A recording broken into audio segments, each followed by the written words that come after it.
You throw a thumbs up or thumbs down. Let's do it. Supply chain heroes need more real-time visibility. Thumbs up. All supply chain heroes support Manchester United. Repeat that again.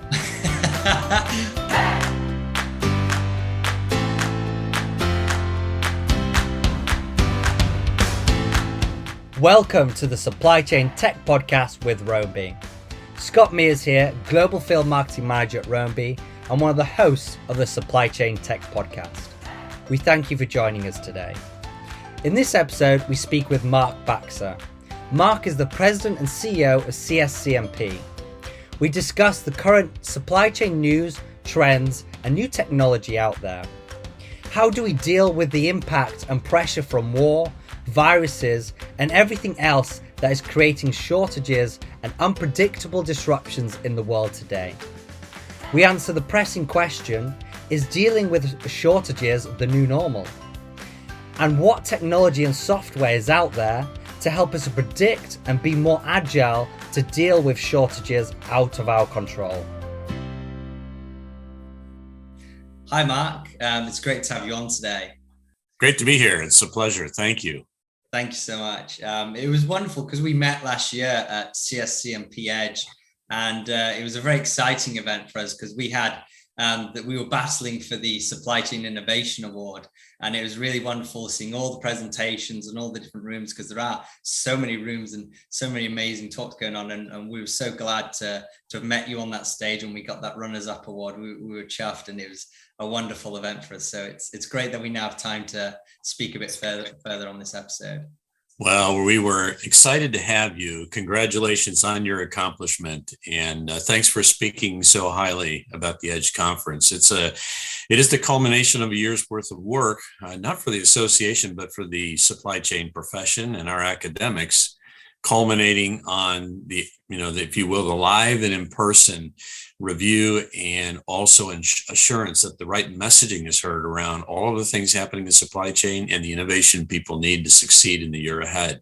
So really great to have you on the innovative stage, though. Fantastic. Yeah, absolutely. No, it is a wonderful time. I always like to start off with a bit of an icebreaker to learn a bit about our guest. And I would love to know, if you had another job in supply chain, what do you think that would be if you had another job in supply chain? Well, I think the most ideal job is the place where you can experience helping others achieve their own personal and business goals. I mean, to me, that's the mark of a real leader. And that is, it's not about themselves. It's about what you can make of everybody else and help them to achieve the greatness they want to aspire to. And again, it's not about individualism. It's really about helping people achieve results. And that's the most exciting part about the role that I'm in. I love this role. This is a culmination of 40 some years in supply chain. Wow. And I've been a part of the association for about 23, almost 24 years. And, this is ideal right here for me, because with 10,000 members around the world and another 50 plus thousand affiliates, all those that have come before me and those that are still here, but you name it, service providers, everybody, folks like yourself, everybody, we're better together. And to help those aspire to their next level of performance in their current role or their next roles, and even executives today who really are looking for a lot of help as they lead through our challenges today, being a part of CSCMP and leading this great organization is humbling. And it's really exciting. I just love to be right here where I'm at. This is the ideal job for me. And I hope others see it the same way as well. That's wonderful. I love that answer. That the alternative job would just be where you are now, because it is just so perfect and aligns so much with your goals and being able to give back to so many. I mean, the attendance at the event was second to none. It was an incredible amount of attendance at the event, and to know you're supporting all these companies in so many ways it's incredible to be a part of that. So that's wonderful to hear that you are in the role that you always dreamt to be. Thank you. Moving on, I would love to dive in through this episode into news and trends and specifically shortages. So, I mean, over the past few years, we felt this, I would say, it's very much been a lot more present, and we felt it the hardest over the past few years, dealing with disruptions and shortages. I mean, starting off with toilet paper, going to baby formula, car computer chips, even now eggs and bread and flour. It goes on and on, these shortages that we're suffering from. I want to pose this question: is dealing with shortages now the new normal?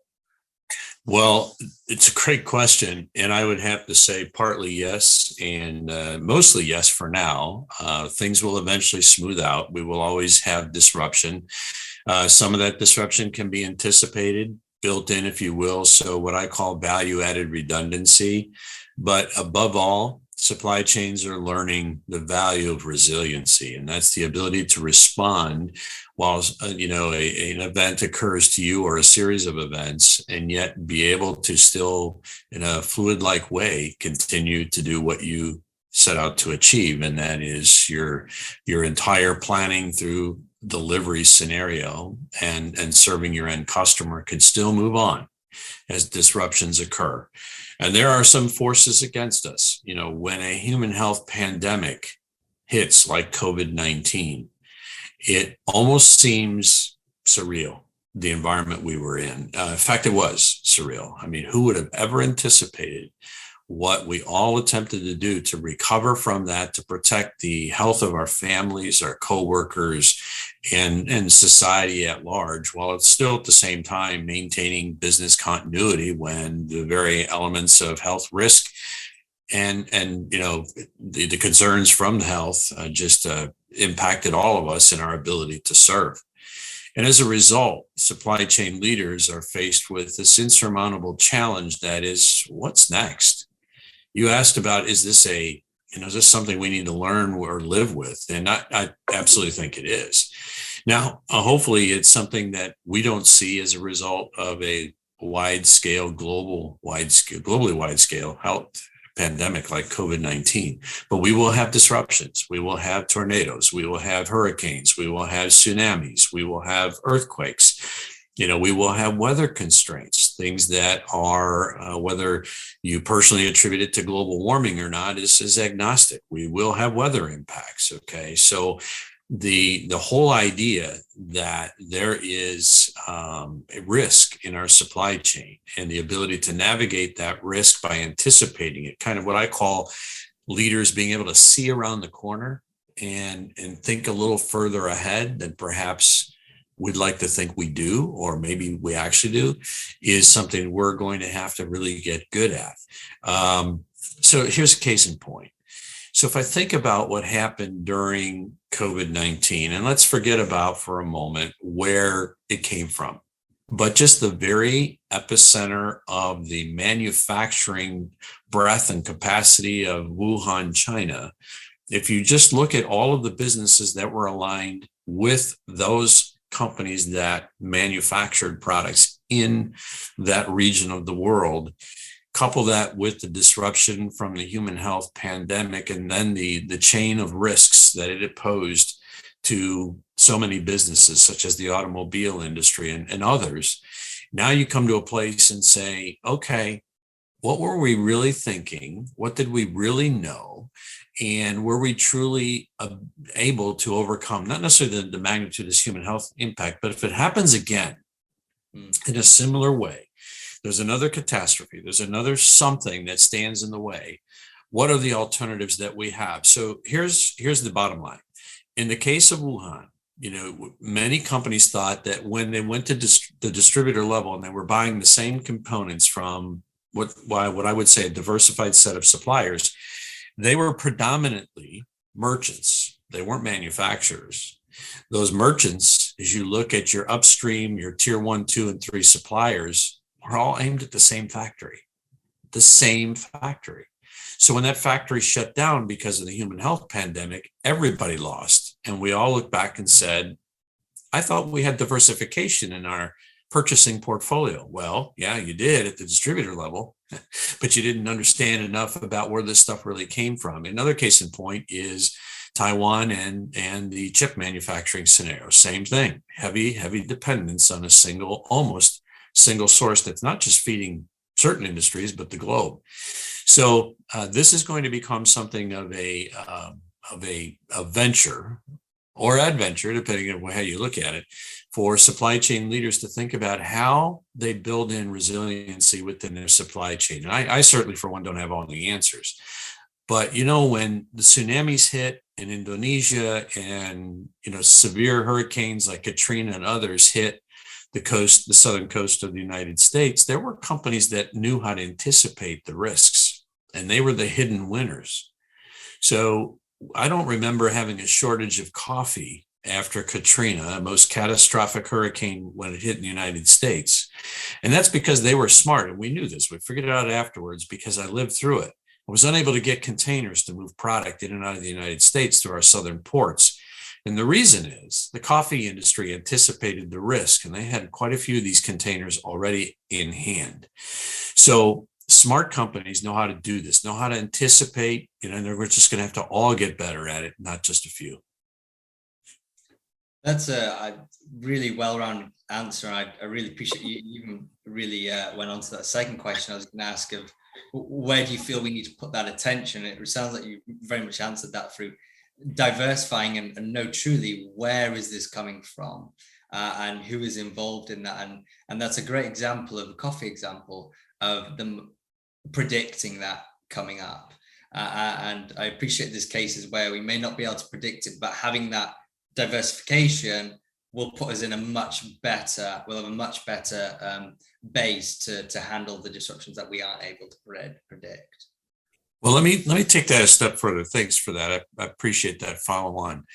So I think the burden is really moved heavily towards the chief procurement officer, and not recently because of solving for inflation and rising and escalating costs, take costs back out, protect our interests. That's a big part of it. But if that's what you're focused on now, you're too late.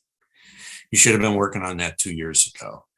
So in the case of the procurement or sourcing function, not only do you have the majority of your company's spend accounted for in that function and what you represent, but you now have the responsibility to build value-added resiliency and redundancy into the supply chain. No other function. Yeah, you can have people leading and pushing into it or connecting into this, but no other function in the business rests with this kind of opportunity, but also certainly risk. So here's what I mean by this. So I spoke earlier about diversification and understanding where your product really comes from. So we have to be smarter about our upstream. So just because we've aligned ourselves with this really strong tier one set of suppliers, do you know enough about those suppliers' supply chains? So here comes the transparency conversation. And in the traditional sense, well, I don't want to discuss any more about my business than I have to, and the supplier doesn't want to tell me any more than they have to because I'm giving up competitive advantage and they might leverage me on a cost position. Well, from a sales side, the pricing element is the last thing that you can give. Once you've given a price, you're done in the negotiations. So why worry about that today? That's really not the focus. The focus is a new level of value add in the working relationship with your strategic suppliers.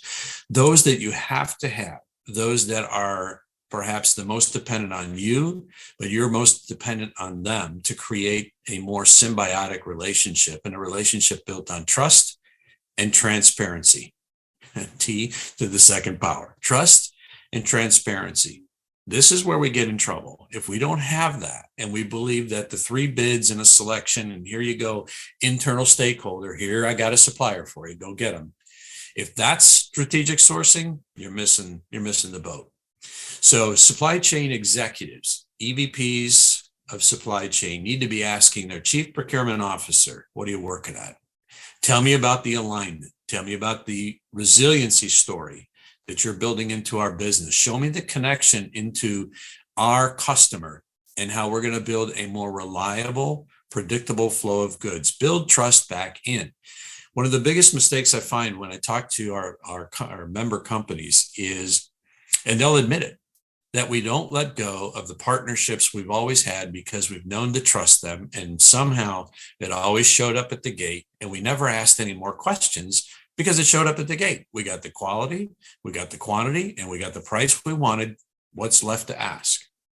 So not only did this become more exacerbated during COVID-19 and the visibility of it. But it all started back in 2018 when President Trump fired off the Section 232 and 301 tariffs, and he started poking at Europe and the whole, airline industry and everything else, right? So, and that's not please, this is not a political conversation. This is apolitical. It's a fact that any government leader can do something that disrupts the supply chain. And it can happen with the stroke of a pen, as it did with the administrative orders that we issued here in the United States.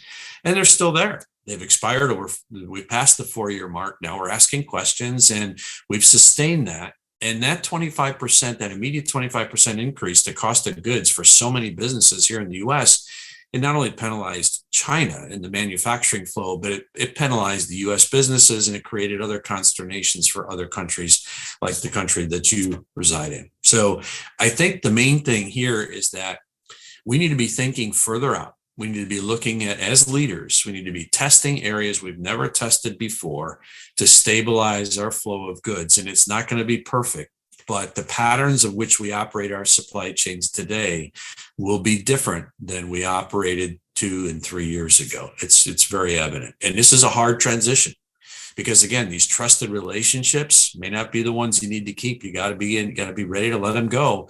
If somebody else can prove to you they can bring reliability better and more cost effectively, not necessarily the lowest cost, but more cost effectively for your business. Because when you lose customers, that's the big price. It's not about a 1 or 2 cent reduction in that component's cost.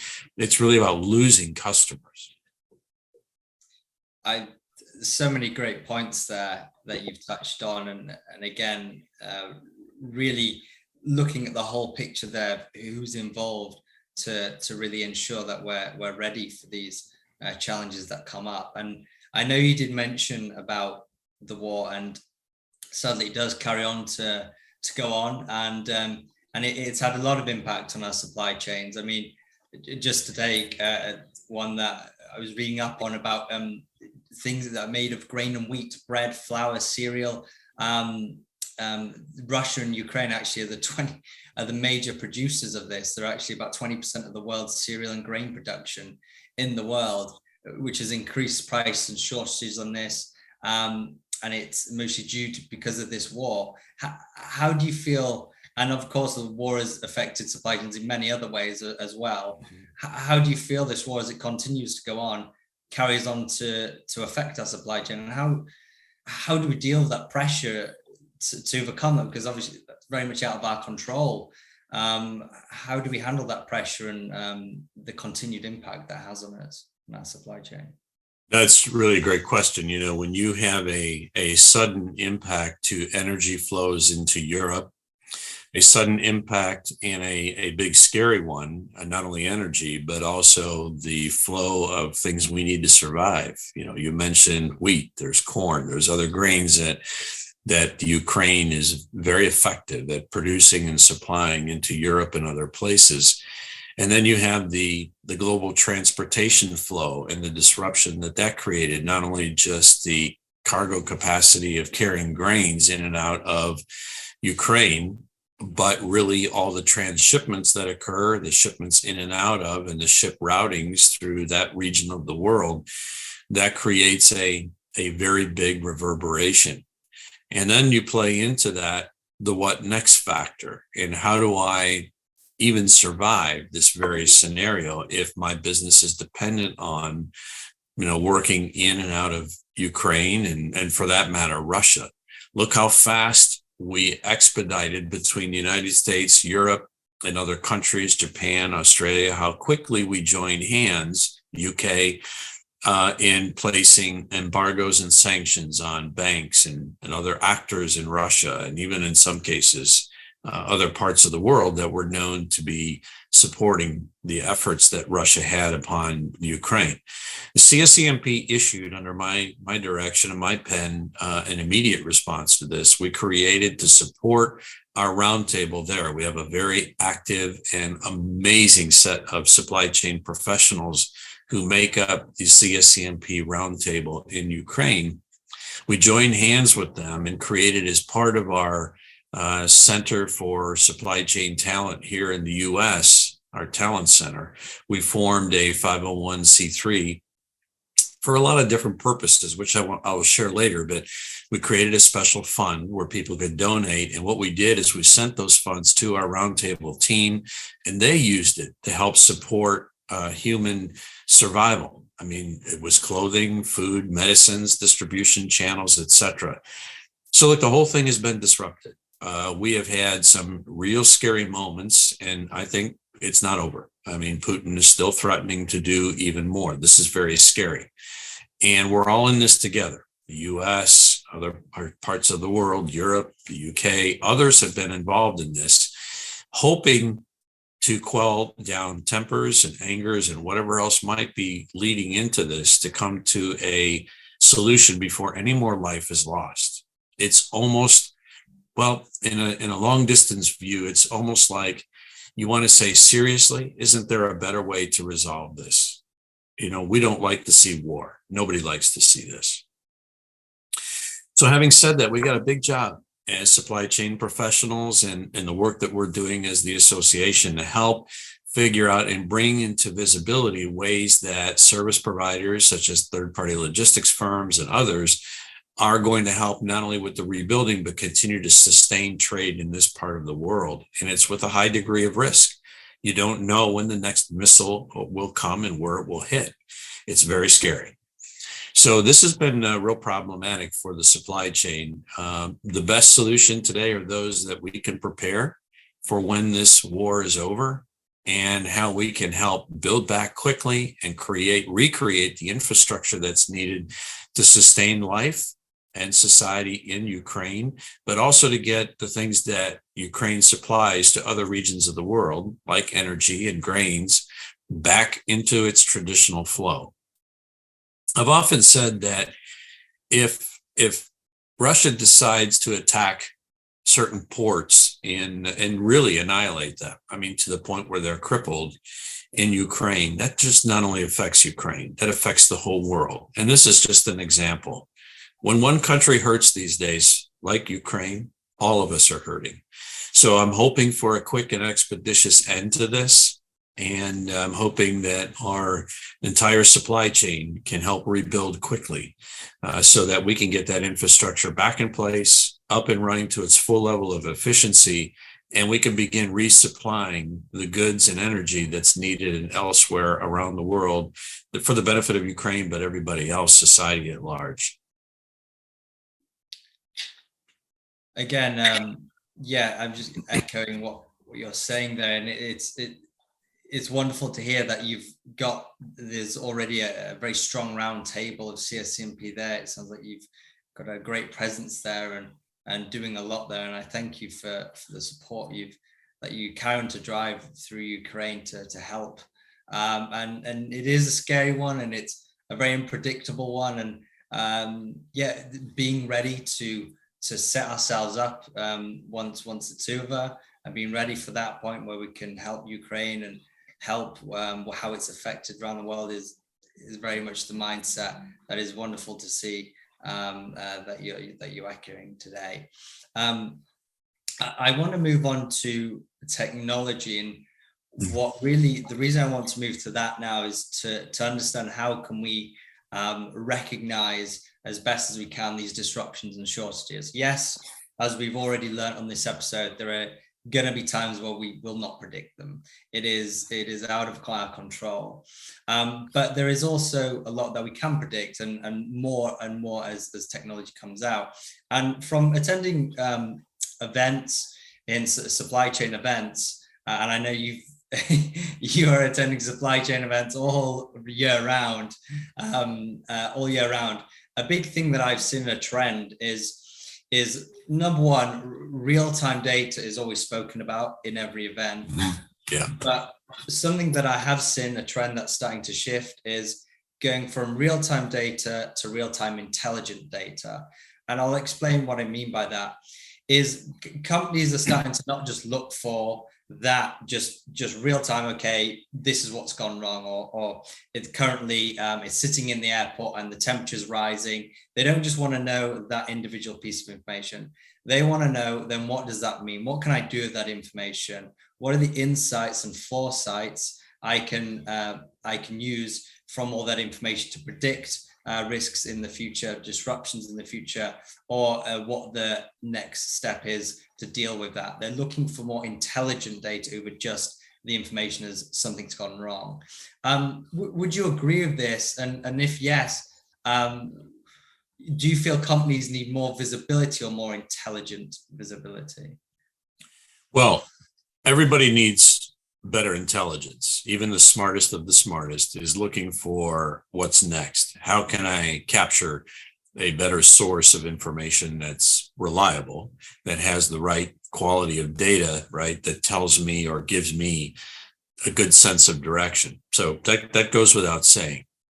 And for still today, in this environment that we're in, many supply chains are still using the Excel spreadsheet as their source of data intelligence that's passed from user to user within a company. I mean, but the level of sophistication continues to move in a really strong and quick and positive direction in supply chain.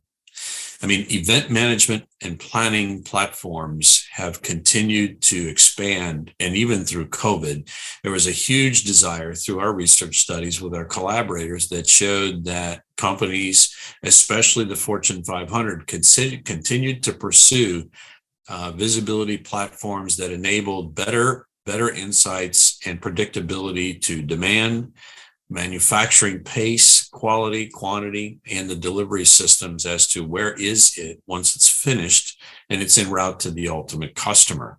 And that continues to evolve. Demand sensing technologies, in other words, those that in a form of artificial intelligence that help predict using various sources of data, not just consumer purchases, and in more real time today than it's ever been, and continues to get closer to that very point of sale or that point of transaction, and even moving up, like when it comes off the shelf and it's in the cart on its way to the point of sale, right? So we're seeing a lot of information being gathered around the behaviors, even facial recognition and observing consumer behaviors in a store. And those kind of things are just paramount to help figuring out a better path forward to sense and predict demand. And here's why. We all want to be super efficient in supply chain. And this has been one of the things that have kind of bothered me as a result of feedback on what was perceived by the consumer as, the fragility of the supply chain, it broke during COVID, et cetera. You heard some of this. Yes, it is fragile and it can be broken. But as supply chain professionals, we recovered fast. We still had what we needed to survive. May not have been your first choice. And I could tell some really great stories about toilet paper in my house, right? But we still had toilet paper. We found it, right? So, and everybody's got their stories, right? But our businesses, we survive. The supply chain is not fragile. It's fine-tuned. It's lean. Nobody wants excess inventory, working capital being tied up. Now, we do have a bunch of stuff everywhere because, well, let's face it, we settled to manufacture and purchase the consumer's second and third choice during COVID. And who was to know when that was really going to end? But when the demand was there, you were feeding that demand best you knew how. And when things began to, if you will, stabilize again and COVID quelled and we went back outside and got back to our workplaces, maybe hybrid work environments, your audience is familiar with all these dynamics. Well, what happened? We got stuck with all this kind of stuff that nobody wanted. We didn't even want to buy it online. We didn't even want to buy it if it was almost free. We just didn't want it. Who wanted gray sweatpants and sweatshirts when you needed to go to an outing outside? You didn't do that, right? You used it during COVID, but you don't want it anymore. So there's a lot of it around there, right? So, and I don't mean to make light of this, but we have a hit or miss. So our digitization in the supply chain is anticipating, overcoming, managing through, and also creating an abundance of visibility, but with credible data, the decision-making power and capability is vast and it continues to grow. I was just at a conference, just got back, and the amount of startups around the digital aspects in supply chain, everything from on-road sensing for autonomous vehicles, all the way through to ways to improve the last mile and final minute delivery, if you will, to the customer, was really mind-blowing. I mean, the level of intelligence and the capability of these systems is powerful. The real question is, which one do I acquire for my business? What gives me the most value, right? And who do I need to listen to when it comes to a limited source of capital, or if you will, not discretionary funding, but funding for acquisition of software platforms? Which leader do I listen to as a VP of supply chain? Well, okay, how do I find truth? It's a little difficult right now because there is so many options. But you have to understand where your greatest element of risk is. And if you have failure in those areas and you risk business shutdown, that might be the place where you begin. The easiest one to get on board, and the advice I give anybody that asks, is you need to find yourself a really strong multi-tenant, in other words, where everybody can feed the data components needed into an event management platform. Once your goods are on the floor and ready to ship, at that point, all the way through ultimate customer delivery, understanding, and as well as inbound and raw materials, understanding those movements help you become really quickly that much more efficient. The remainder of it becomes more intelligence gathering and being smarter, better, and faster about overall business decision making across the whole of the supply chain. And I'm not the best expert at this, but I'm just telling you what our members are telling us and what we're hearing and learning. But I think there are places where companies, if you haven't invested, can get on easily with a low level of risk and see some rapid improvement. And that's along the lines of visibility. Absolutely, and your knowledge on this is so interesting to hear, because you are constantly in front of the members, you're constantly in front of all these startups, these new technologies. So you really are on the front of seeing the vast support out there when it comes to bringing visibility in different ways. And I think you touched on it there. A talk I'll always remember, an event where it was at the start of the event, and they were talking about cognitive overload, and I had a lot of conversations in that event, and it was everyone sees the value of these platforms. They sit down once they understand.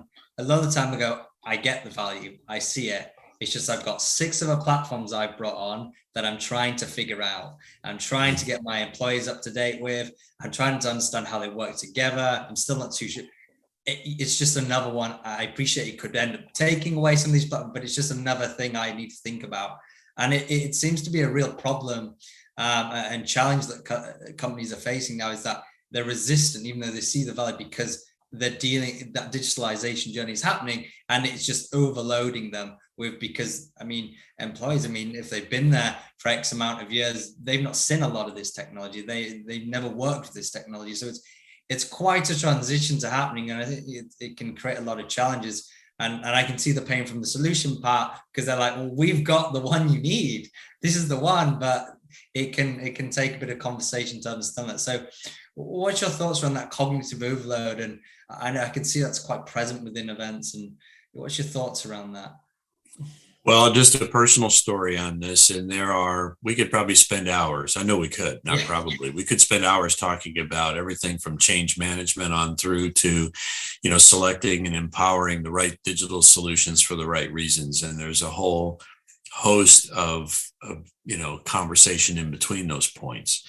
But I've been a part personally of leading some significant IT-based or digital-based projects to enable the supply chain to do something even better than it could today.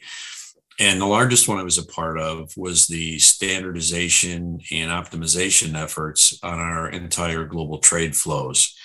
And when you take 6 independent operating regions around the world and attempt to standardize across a platform, and also ensure that you're meeting governmental compliance along the way, but yet not letting compliance gum up your supply chain. So there's fluidity by anticipating and being smarter about those requirements sooner than later, right? So you don't get caught in the end. What do you mean I can't ship it or I can't import it?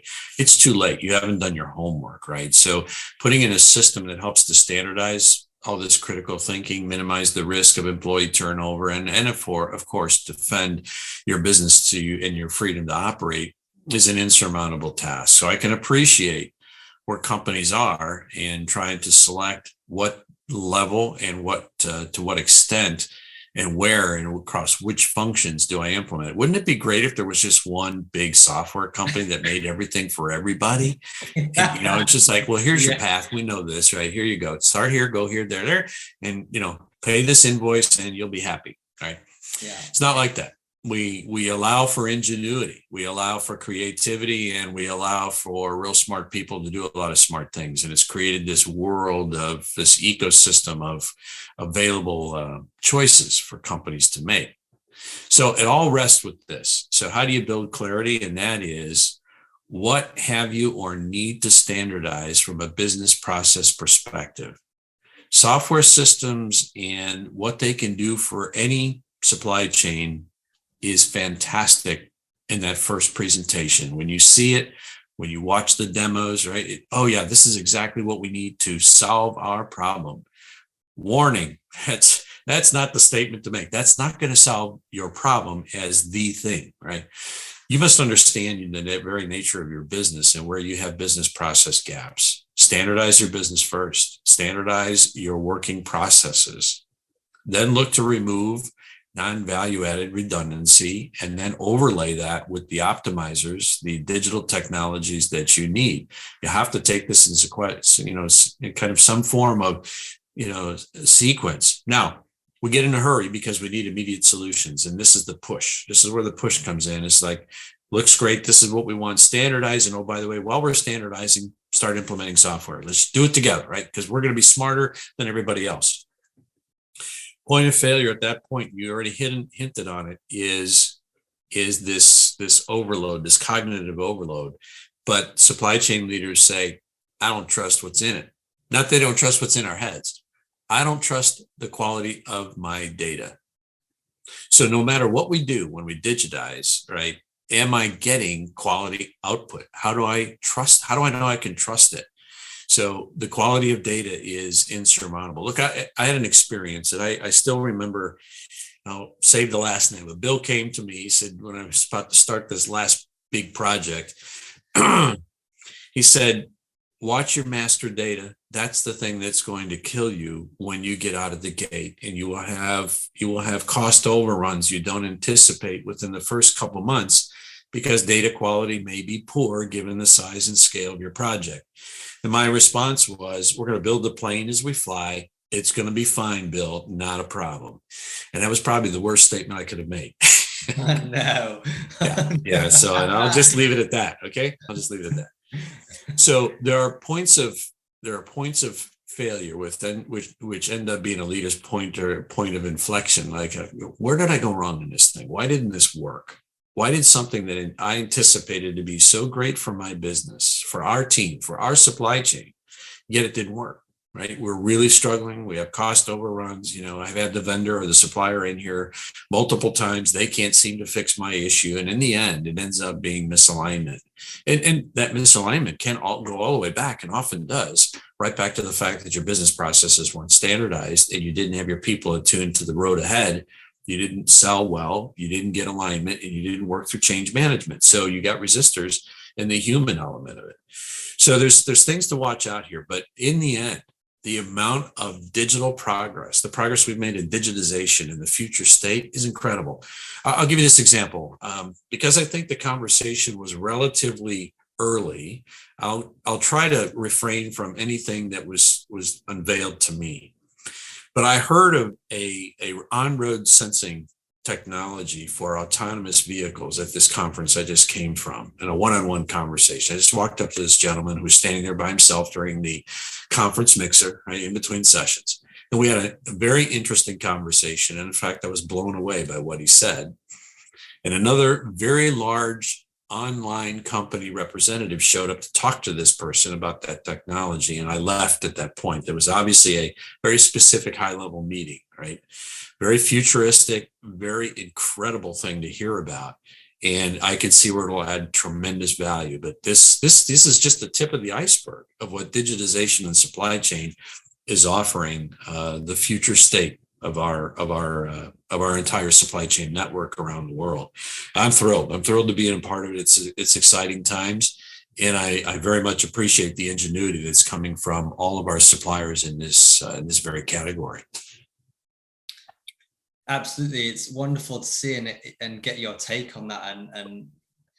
And like you said, because we allow that creativity, there is so many different approaches, different hardware we're using, different platforms that are looking to deal with different parts of the problem. So it is wonderful to see this, and the many amazing ideas, like that conversation you mentioned of a futuristic idea. And I'm sure there's many more that were to the side of him in that event as well, just amazing ideas.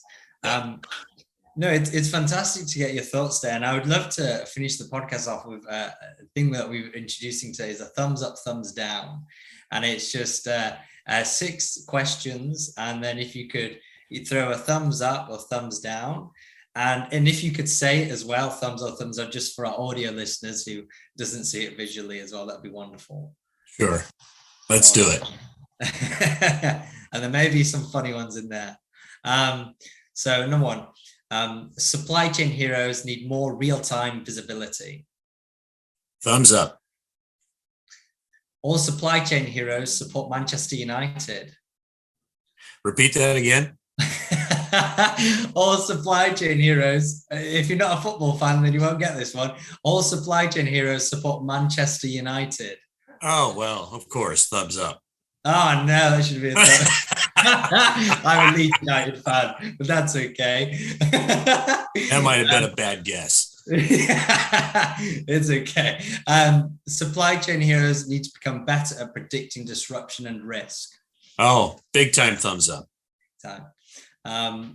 All the world's shortages are caused by supply chains. Absolutely not. Thumbs down. Companies need to become more sustainable. Oh, absolutely. Thumbs up. That matters greatly. And finally, we need more collaboration and partnerships in supply chain. Oh, double thumbs up. Oh, wow. Double thumbs up. Already evolving the game. I love it. Well, thank you so much, Mark. You've been a wonderful guest, and it's just been so good to hear your insight with the amazing experience and what CSCMP are doing. It is incredible. And I mean, I did mention at the start, we went there last year and we had an amazing time. We spoke there, we won an award there, and we're actually looking at having a big involvement there this year. And I know you mentioned you've got a European event coming up as well. If I'm not mistaken. That's right. It's in Barcelona, June 8th and 9th. So looking forward to having people there as well. Yes. That's wonderful to hear that. Yeah. So for our European friends, we can a little less travel, which would be wonderful. But thank you so much, Mark. I wish you a wonderful rest of the day, and thank you for coming on to the episode. Yeah, thank you. Great to be here. Thanks a lot. Hi, my name is Scott Mears, and I'm one of the hosts of the Supply Chain Tech podcast with Roamby. On this podcast, we talk to supply chain heroes from around the world about everything, ranging from the disruptions related to supply chains, their personal experiences with tracking technologies, strategies to build resilience, and much, much more. We already have some recommended videos for you to the side of me, and if any of this sounds interesting to you, do subscribe to our YouTube channel and hit the bell icon so you don't miss another Roamby video. I'll see you next time.